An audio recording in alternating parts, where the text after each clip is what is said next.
ഇറാനെതിരായ American ഉപരോധത്തിന് തടസ്സം നിന്നാൽ ഒമാനെ ബോംബിട്ട് തകർക്കുമെന്ന US president Donald ട്രംപിന്റെ ഭീഷണി. ഹോർമുസ് കടലിടുക്കിന്റെ നിയന്ത്രണത്തെ ചൊല്ലി ഇറാനും ഒമാനും പ്രത്യേക ചർച്ചകൾ നടത്തുന്ന പശ്ചാത്തലത്തിലാണ് USന്റെ അടുത്ത സഖ്യകക്ഷി കൂടിയായ ഒമാനെതിരെ ട്രംപ് കടുത്ത ഭാഷയിൽ മുന്നറിയിപ്പ് നൽകിയിരിക്കുന്നത്. വാഷിംഗ്ടണും ടെഹ്റാനും തമ്മിലുള്ള 60 ദിവസത്തെ താൽക്കാലിക വെടിനിർത്തൽ കരാർ നിബന്ധനകൾ ഒത്തുതീർപ്പില്ലാതെ അവസാനിച്ചതിന് പിന്നാലെയാണ് നാടകീയമായ ഈ നീക്കങ്ങൾ. ഒമാനെ ആക്രമിക്കാൻ പദ്ധതിയുണ്ടോ അമേരിക്കയ്ക്ക്? വിശദമായി നോക്കാം. സ്വാഗതം ഇൻഡെപ്തിലേക്ക്.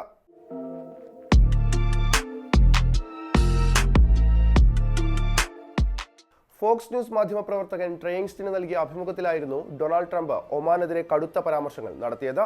ഹോർമുസ് കടലിടുക്ക് വീണ്ടും തുറക്കുന്നതിനും ഇറാൻ യുദ്ധം അവസാനിപ്പിക്കുന്നതിനുമുള്ള USന്റെ താൽപര്യങ്ങൾക്ക് ഒമാൻ തടസ്സമായി നിന്നാൽ അവരെ ബോംബെറിഞ്ഞ് തകർക്കുമെന്നായിരുന്നു ട്രംപിന്റെ ഭീഷണി.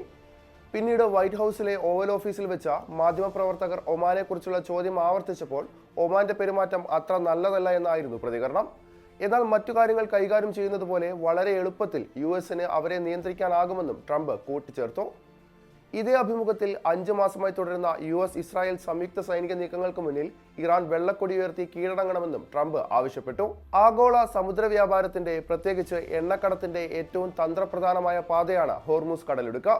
ഇതിന്റെ വടക്കു ഭാഗം ഇറാന്റെയും തെക്ക് ഭാഗം ഒമാന്റെയും അതിർത്തിയിലാണ്. ഫെബ്രുവരിയിൽ USും ഇസ്രായേലും ഇറാനെതിരെ യുദ്ധം ആരംഭിച്ചതു മുതൽ ഈ പാതയിലൂടെയുള്ള കപ്പൽ ഗതാഗതം ഏതാണ്ട് പൂർണ്ണമായി തടസ്സപ്പെട്ടിരിക്കുകയാണ്. കപ്പൽ ഗതാഗതം പുനഃസ്ഥാപിക്കുന്നതിനായി ഇറാനും ഒമാനും ആഴ്ചകളായി പ്രത്യേക ചർച്ചകൾ നടത്തി വരികയാണ്. അമേരിക്കയുടെ പങ്കാളിത്തമില്ലാതെ ഒമാൻ ഇറാനുമായി ചേർന്ന് സ്വന്തം നിലയിൽ കപ്പൽപാത നിയന്ത്രിക്കാൻ ശ്രമിക്കുന്നതാണ് ട്രംപിനെ ചൊടിപ്പിച്ചത്. ഹോർമുസ് കടലിടുക്ക് അമേരിക്കൻ പ്രദേശമായി പ്രഖ്യാപിക്കാൻ പോലും തനിക്ക് താൽപ്പര്യമുണ്ടെന്ന് ട്രംപ് മുൻപ് പറഞ്ഞിരുന്നു.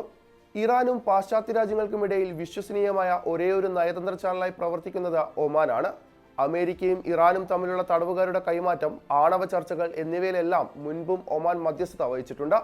നിലവിലെ യുദ്ധ പശ്ചാത്തലത്തിലും ഇരുപക്ഷവും തമ്മിലുള്ള ഒത്തുതീർപ്പുകൾക്കായി ഒമാൻ ശ്രമിക്കുന്നുണ്ടെങ്കിലും ഇറാൻ അനുകൂലമായ നിലപാടിലേക്ക് ഒമാൻ നീങ്ങുന്നുവെന്ന സംശയമാണ് ട്രംപ് ഭരണകൂടത്തിനുള്ളത്. പതിറ്റാണ്ടുകളായി USന്റെ ഏറ്റവും വിശ്വസ്തരായ പ്രാദേശിക സഖ്യകക്ഷികളിലൊന്നാണ് ഒമാൻ. ഒരു സഖ്യരാജ്യത്തിന് നേരെ US പ്രസിഡന്റ് പരസ്യമായി സൈനിക ഭീഷണി ഉയർത്തുന്നത് നയതന്ത്ര തലത്തിൽ അസാധാരണമാണ്. അതേസമയം USുമായി യാതൊരുവിധ ചർച്ചയും നിലവിലില്ലെന്നും ഒമാനുമായുള്ള ചർച്ചകൾ ഗൗരവമായി തുടരുമെന്നുമാണ് ഇറാന്റെ വിദേശകാര്യ മന്ത്രാലയം വ്യക്തമാക്കിയത്. തങ്ങൾക്കെതിരെയുള്ള നീക്കങ്ങൾ തുടർന്നാൽ പ്രതിരോധ തന്ത്രത്തിൽ നിന്ന് പൂർണ്ണമായ ആക്രമണ ശൈലിയിലേക്ക് മാറുമെന്നും ഇറാൻ മുന്നറിയിപ്പ് നൽകിയിട്ടുണ്ട്.